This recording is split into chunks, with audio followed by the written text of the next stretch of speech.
quel est le point de départ finalement quand on veut se lancer dans un domaine, que ce soit l'informatique ou un autre? C'est quoi le point de départ pour, devenir, en tout cas avoir cette image de passionné? Moi de mon point de vue, je pense que, le point de départ, c'est surtout la curiosité et ça, je pense que tout le monde l'a, OK? Quand on est un enfant, on a un peu un cerveau vierge, hein, je vais faire un peu le parallèle avec l'informatique comme d'habitude et voilà, on a un disque dur, il est vierge. OK, bon, ce qu'on fait, c'est que, on connaît absolument rien de ce qu'il y a autour de nous et ce qu'on fait, c'est que, on explore et on explore par curiosité finalement et pour moi, c'est ça le point de départ.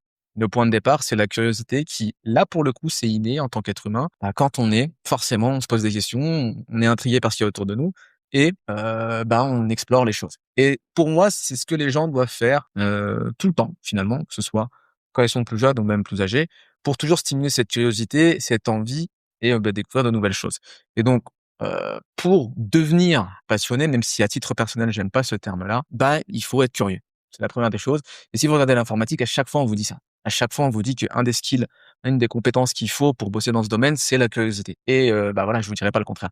C'est certain qu'en informatique, si, au fur et à mesure du temps, vous êtes devenu quelqu'un qui n'aime pas le renouveau, n'aime pas apprendre de nouvelles choses, c'est pas possible. Comme je vous le dis, pour moi, c'est inné, donc on devrait tous avoir un peu, cette fibre-là, peu importe le domaine, on n'est pas obligé en informatique, ça peut être dans d'autres domaines, mais la curiosité, c'est fondamental.